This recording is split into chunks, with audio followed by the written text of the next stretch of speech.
We take a look at a lot of Switch games worth buying on this channel, but what if you didn't have to buy the game? What if it was free? There are a lot more free games on the Switch than you realize. A lot more than I realized. While I was looking up free games for this video, I found a couple I'd never heard of before, and they were actually fun. This is not the best 10 free games on Switch. It's another video in my series. I have talked about, at this point, every free Switch game. Believe me, everyone worth talking about is in these videos. So if you missed one that you really love, it's in one of these. Go yell at that guy, don't yell at me. So whether you just got a Nintendo Switch or you've had one for a while and you're looking for more to play, here's 10 free games. Oh, and since I'm saving you a lot of money today, how about you spend it on today's sponsor?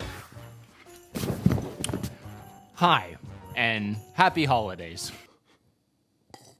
She just burped in my face. If you want to help me feel better, why don't you go to Satisfy.com, use code BEATEMUPS and get 10% off on top of whatever mega sale they're already doing for the holiday season. In this case, this awesome case, which you can get at Satisfy, is my Switch in the Satisfy Ronin Zen Grip Pro. Getting a little close there, buddy. Now it's fully dockable and gives room for the kickstand. There are 2 slots for games here in the back. I actually never talked about this. When they were designing this grip, I came up with the idea to put them in the handles. I can't believe I never actually told you guys that this was kind of my idea. And I love it. I can't recommend the Satisfy grip for Switch enough because it actually turns the Switch into a super comfortable console that I could play for hours without getting carpal tunnel. But Satisfy doesn't stop there. You see this bulletproof case? Steam Deck is completely safe. You remove the cover and now you're instantly gaming with the Satisfy Stealth Grip. I honestly didn't think the Steam Deck needed to be any more comfortable or easy to hold. I thought it already felt pretty great. I was wrong. The biggest thing for me here is how much extra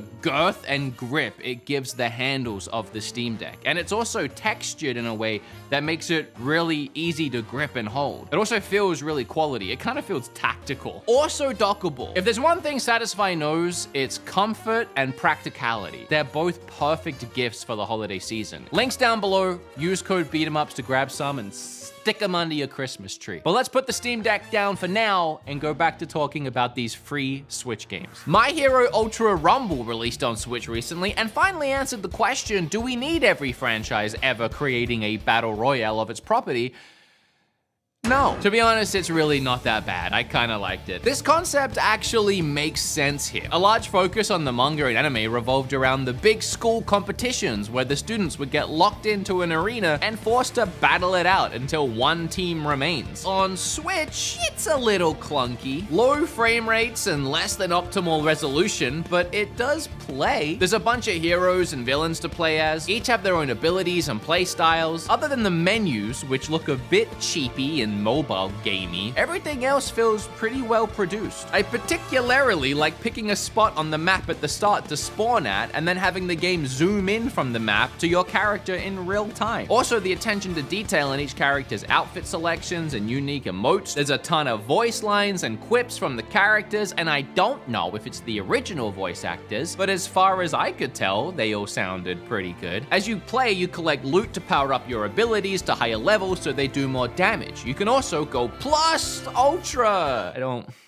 really want to commit to that bit, which kicks all your abilities up to max level for a short period of time. I wish games like this had a bit more love poured into them so they could really shine. I could easily see this becoming the ultimate My Hero game. I mean, all the bones are there and it's still fun. You know, everybody kept saying Nintendo forgot about F-Zero, but then why did they just give us one of the best versions of this game so far? F-Zero 99 is the newest of Nintendo's take on the Battle Royale genre. I have to get used to me saying that word today. Because, you know, as cool as a Super Smash style Battle Royale game would be, the next best thing is to just take Nintendo's original games and throw 100 players into them. This game gets wacky when you add in all these races, smashing, crashing, and bashing their way down tight, narrow tracks, managing their health so they don't explode before the finish line. Story of my life. And picking up gold orbs to fill up their special meter so they can take to the Neon Highway way above, cutting in front of dozens of other players. The way that this version of the game heightens and makes even the simplest elements of F-Zero so much more crucial and exciting is incredible. Never have I ever been so desperate to reach the checkpoint line so that I can suck up the sorely needed health zone to enable me to get back out there and destroy some more players as I crawl my way to first, but ultimately come 23rd every time. Just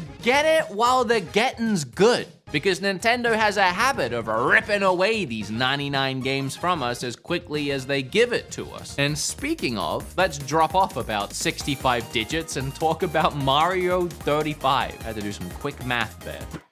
And I might have been wrong. Since I've been making these free game videos, there's been a gap in the last year. And in that time, Mario 35 came and went, and I never got a chance to talk about it. Hey, it might come back someday. Let's look at it quickly. This is probably the most unique version of these games Nintendo has put out. Having 99 players in a Mario level would be insanity and just too messy visually. So the concept here was scaled back to 35 for the 35th anniversary. And rather than all playing in one game, you all play alongside each other in real time. Like, take a look around the screen. Each of these players are in real time and displayed on my screen while I play. As each player KOs, they leave the game, and ultimately, you want to be the last Mario man standing. It's both super innovative and also kind of repetitive and basic. It was just playing through the same levels again and again and again and again, and while seeing all the other players is cool and all, I am just playing Mario. The same old Mario I played 35 years ago. Well,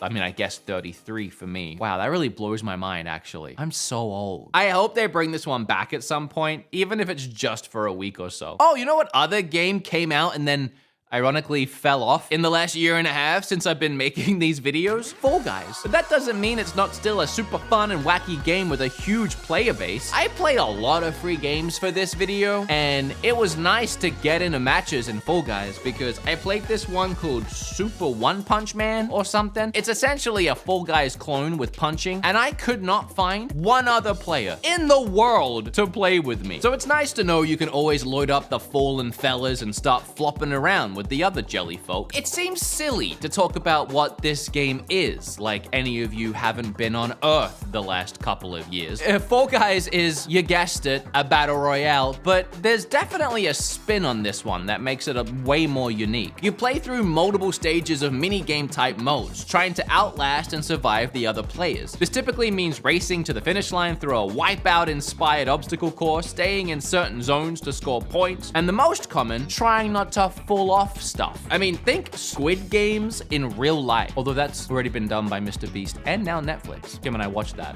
It was good. It was actually pretty decent.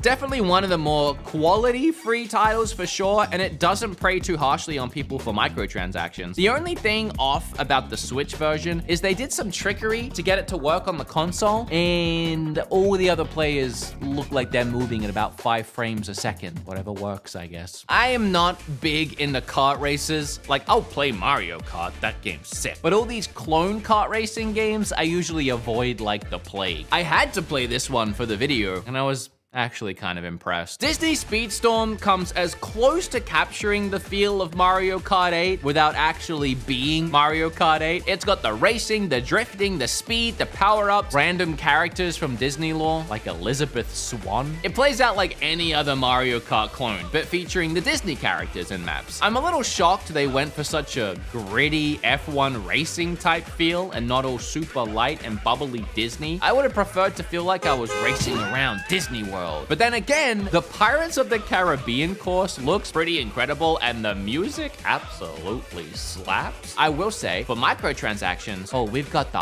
full 8-course meal here, complete with cosmetics, characters to unlock, loot crates, and even pay-to-win mechanics. Ooh. Anyone can play without spending $1, but you won't be topping multiplayer ranks without dipping into the piggy bank. But you don't have to play the ranked modes, and there's also a single-player mode as well, a little more forgivable. It's actually a pretty fun kart racer, and I could see some people having a lot of fun with it for free. For some reason though, Mickey's ears aren't round. They're like hexagons. I don't know if that's like a legal thing, but it's really off-putting. I don't even like Mickey, but I don't like the way his ears look. Oh, what to say about Overwatch 2.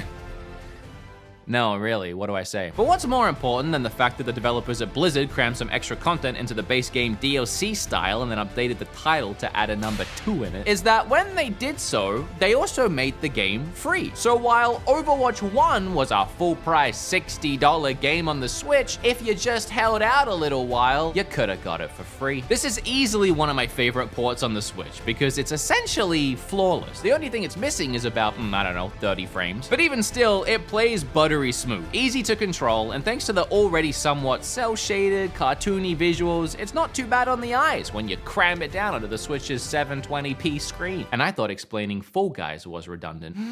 So Overwatch is a 5v5 shooter now, packed full with different hero characters, each with their own wildly different skills, abilities, and playstyles. And the game types are usually objective-based, like King of the Hill. I actually do like this game a lot. I've been weirdly always good at it. That's not even a humble brag. Usually first-person shooters, I have to practice a lot, but every time I pick up Overwatch, I just win. I just prefer Valorant, so I don't play it. And I suck at Valorant. In these free game videos, and I highly recommend you go back and watch all of them, I talked about Nintendo's online service for games like NES, Super Nintendo. Well, it's been a long time since I made one of these, and guess what? We have N64 and GBA now, baby! And every time I talk about these in the video, people like to remind me, you do technically have to pay for these? Yeah, I guess. In the same way you have to pay for Game Pass. But once you do, the games are free. That's the way I see it. Gamer math is what that is. So yeah, you do have to drop $50 a year. I don't know, it's like $5 a month to access these games. So the least we can do is see what's on offer here since we're paying for it anyway. On N64, we're talking Mario Party 1, 2, and 3, both Pokemon Stadiums, Wave Race, Excite Bike, Pilot Wings, Pokemon Snap and Puzzle League, Kirby 64, Mario Golf, F-Zero X, Zelda Ocarina and Majora's Mask, Paper Mario, Banjo and Kazooie, Mario Kart 64, Star Fox 64, Super Mario 64. Oh, they had a habit of doing that, didn't they? And Yoshi's Story. I mean, good lord. Also, many of these games added online infrastructure like multiplayer. And that's all before we even get to the GBA section, which has,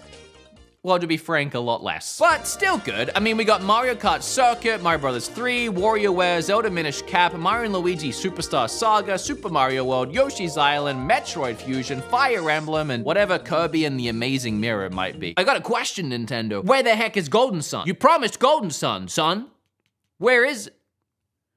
That's F-Zero 99. Combine all of this with the NES, Super Nintendo, Game Boy, and the Genesis collections, and suddenly that $50 a month you're already paying for looks, I'm trying to justify me putting it on the list. It's essentially free. Moving on. I've been making these videos so long that I can reference one from 2019, where we took a look at Realm Royale, which is, good lord, a battle royale. But I actually like this one. This one is a straight up Fortnite clone made by Hi-Rez Games. Realm Royale stood out to me for a couple of reasons. One was all the abilities and special moves you could find around the map, like straight up Superman flying. And then the other reason, when you go down in this game, you actually turn into a chicken and you have the chance to run away balking and squawking. And if you avoid being fried, you get to turn back into a human and keep playing the game. It was a silly little gimmick that my wife Kim and I just loved so much. She would watch me play this game and she kind of liked when I died because I got to be the chicken. The reason why I'm even talking about this game again here in 2023 is because the devs poured a ton of extra love into it since then, changing a lot of how the game worked at its core and re-releasing it under a new title called Realm Royale Reforged. The old rune system was removed and replaced with armor that can now be looted, equipped, and upgraded, and certain weapons, abilities, and power-ups are actually locked behind classes. I feel like that helps the game stand out even more on its own. If you're looking for a break from Fortnite, give it a shot. So Roller Champions surprised me in a couple of ways here on the Switch. One, because what the f is it? And two, it's made by Ubisoft? Huh? And that's why I'm shocked. I just didn't even know it was here. It plays really smooth and visually even looks pretty nice. It's sort of like a skating game on rollerblades mixed with a competitive basketball type sports game. Actually, a better description is it's that one game from the Road to El Dorado movie, if they were just all on rollerblades. Love that movie, by the way, and not enough people talk about it. You race around this track with the ball to give your team the ability to score. You have to make it around around at least once and go through all the gates to be able to score. And if you get tackled or lose the ball and the other team grabs it, you'll lose all of your progress, your chance to score, and the other team now needs to make their lap for their chance to get a goal. You can even lap multiple times before scoring to double the points you'll get, and if you manage to lap 3 times and score, you'll essentially just outright win the whole game. So the game could end theoretically in just a couple minutes. That never happened for me. My teams always sucked. There's even a map set in Brooklyn, which is pretty cool. That's where I shoot my podcast. Oh, the podcast that's ending? It's a long story. You can go and watch it. And we talked about how that was the end of the podcast, but I've decided to keep the podcast going and just host it on my own. That's terrifying to me. But if you want to check out the channel that's essentially becoming my channel now, go please give it some love and support. This one is low-key kind of a banger. My only issue with it is it seems like this is the whole game, which would get a little repetitive after a while, and I'm sure the remaining player base at this point is really good. Who knew is starting now? Maybe you guys. I'm gonna say it, and I'm gonna say it right now on camera recorded. Omega Strikers, it's kind of awesome. But sadly, the free-to-play nature of games these days, nobody cares anymore. And this one, like so many of them, came when it's gone. Which is a real shame because I really like this one. And it's not just because I'm biased. They put my face in the game as an emote, although that was one of the coolest things ever. Omega Strikers is a battle royale. No, I'm kidding. Think League of Legends meets Windjammers. You have to knock down the other team's defenses before you can go for the goal, and to do so, each character has their own abilities and playstyle. When I first played this with my friends, we recorded the first game that any of us had ever played, and right from the rip, we were screaming at each other. It's so much fun to play, and the controls are perfectly tight and responsive. Some character abilities get insane, like this one that shoots goop around the map, and if the puck touches it, it propels it towards the enemy side. There's also different characters for different positions in the game, like defensive goalies, attackers, and more neutral play types. Building a solid team and strategizing is key. Yeah. I know how this game looks, but it feels intense to play, and it's more fun than I think people realize. The only drawback with this game here on the Switch is our version kind of sucks. It's only 30 frames, and a game like this really needs speed. So if you want to get into it, download it on Switch, try it out, and if you want to get serious with it, I would move to, I don't know, PC or anywhere else for the 60 frames or higher. Now that you're at the end of this video, I'll let you know that I wanted to make this because at this point in time, it's almost Christmas. I just figure a lot of people are getting Switches around this time of year, and not everyone can afford Switch tax. Everything is so expensive on this stupid console. I mean, the Batman series just released at $60. Meanwhile, it's $5 on sale everywhere else. So sometimes it's nice just to grab a free game and play that. If this video helped you at all in any way, please let me know below. Like the video, subscribe. I've really enjoyed making these videos, as I do enjoy making all of my videos, and I will see you next time. I'm gonna go play some chicken game. Bye.